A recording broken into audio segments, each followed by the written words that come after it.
very bullish on the market. I think the market is going through a topping pattern right now. You wouldn't know with NVIDIA, going through 2 trillion, but human beings are human beings, and they're always the same. They act the same, they invest the same, and when there's money to be made, investors will move to that sector where the money's being made. And then gold lit up, the miners lit up, and we went into a 10-year bull market. I think exactly the same thing's going to happen all over again. You never know exactly when the top is, and it'd be a fool to pick a date or a number. But it's classic topping patterns that I'm seeing. It may be negative for the miners as well. If the S&P does crack and drop 25% or whatever number may occur, it's not going to be easy for the entire market. But then after that, I believe that the metals will light up, silver will go to new highs, and gold as well, and that'll drive all the miners to record highs as well over the next 10 years. Keith Neumeyer, CEO of First Majestic Silver, offers an insightful look into the future of silver and gold amidst market uncertainties. Under his guidance, the company has weathered financial challenges by making strategic decisions, such as the closure of the Jerritt Canyon mine and embarking on significant cost-cutting measures. Neumeyer is not just focusing on the company's immediate financial health, but is also championing silver's recognition as a critical mineral in the United States and Canada, emphasizing its vital role in renewable energy and modern technology sectors. Despite a challenging market landscape, Neumeyer draws parallels between current trends and the early 2000s dot-com bubble, predicting a classic topping pattern that could lead to a bullish period for precious metals. His vision extends beyond immediate market fluctuations, anticipating a surge in demand for silver and gold as investors seek real value in turbulent times. Now we'll show you the best clips of the latest Keith's interview, but first, hit the like button, smash the subscribe button, and take advantage of our sign-up promos to start getting into crypto for free. Enjoy the video. Our share price has gone down quite a lot over the last couple of years. And it's been obviously disappointing the way silver's been reacting as well over that same period of time. But the other miners are equally as affected. So, we don't stop our M&A activity. We're always looking around for opportunities. And, even at this conference, we've had several meetings. So, who knows? It takes always 2 to tango. But we have to be careful. I want to see a really beautiful, nice cornerstone silver asset come into our portfolio sometime in the next couple of years, and that's really what we're focused on. Their critical minerals list last summer of 2023, top 50 minerals, and silver was not on that list, to our surprise. Because I look at silver as a critical mineral. I created the phrase strategic metal years ago, and I believe that because everything we do, even this interview. And getting here at the conference, everything we do as the human race requires silver. And yet the politicians look at silver as a poor man's gold, which I think is completely incorrect way of looking at this very critical metal. So when we saw that show up in the U.S. government, we approached them right away and said, hey, look, we missed silver. And now they're looking at silver. So the United States will hopefully include silver on the critical minerals list in 2025. In Canada, they went through the same process. We lobbied early. We had 20 mining executives, including ourselves, sign a letter to the Canadian government requesting that they look at silver as a critical mineral.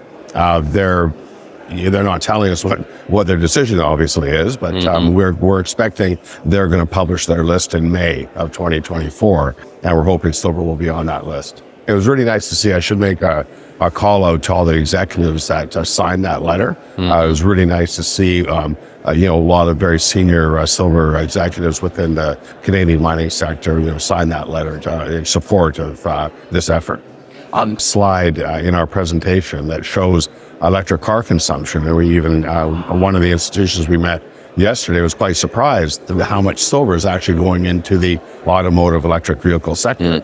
We have 2 industries now, the solar panel industry and the electric car industry, that's now consuming 30% of all silver mined worldwide. And those industries didn't exist 10 years ago.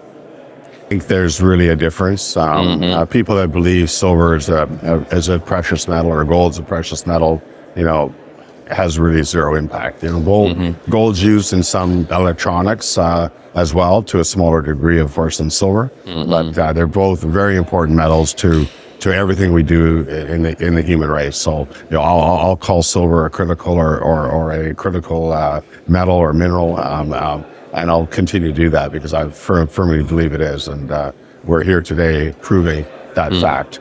Gold prices surged to all-time highs this week, with the price breaking out above $2,150. The 5% rally in gold now sees the precious metal trading 18% higher than where it was 1 year ago, when markets first began to panic due to the collapse of Silicon Valley Bank. This week's rally has been fueled by a number of factors, including remarks from Jerome Powell, chair of the U.S. Federal Reserve, who gave a heightened indication that interest rate cuts may be on the way in the United States.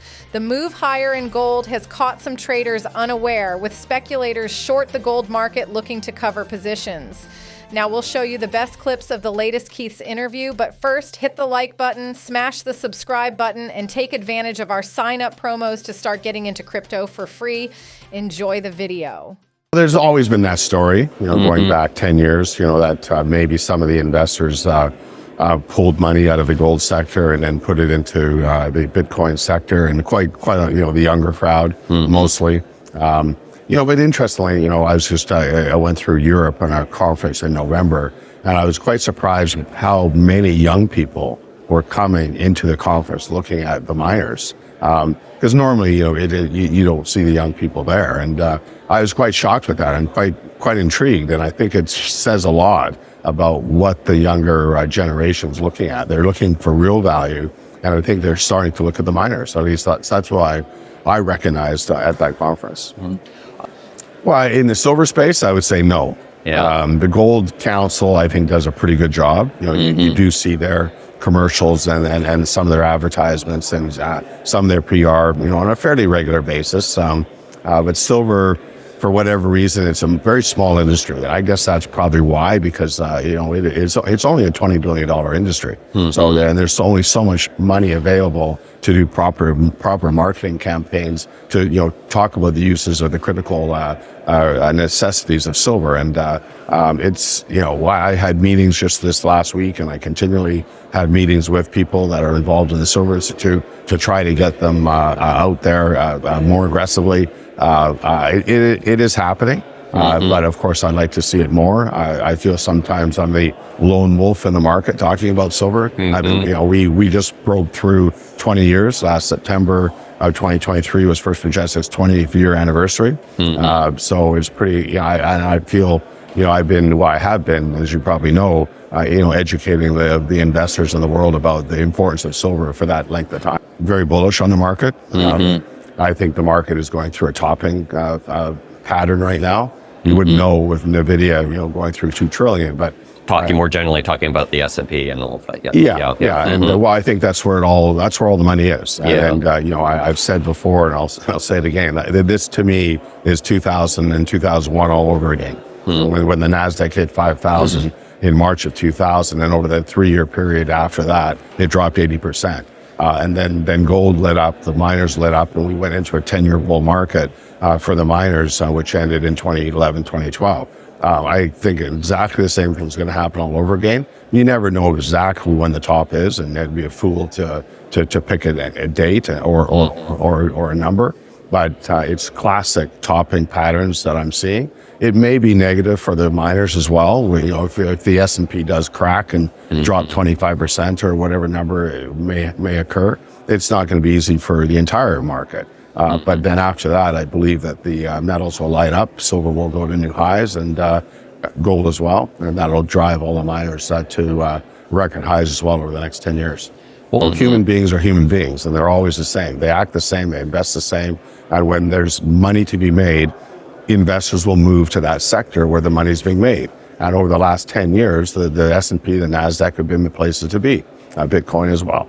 And a lot of people have made a lot of money, but all of a sudden things change. One day, the institutions just say enough is enough, and when they look at a sector like the mining sector, and they say, hey, there's real value in that sector, and we've ignored this sector for 10 years. Maybe we should stop buying the tech stocks. Maybe we should start buy the miners, because that's where the real value is. And also with the lack of investment that's gone into the mining sector, for the last 20 years, we're seeing real supply constraints in metals. So I think it's going to be a combination of a number of drivers that are going to propel the mining sector to new highs over the next decade. What do you think of Keith's bull case scenario? Will gold and silver have a massive bullish year in 2024?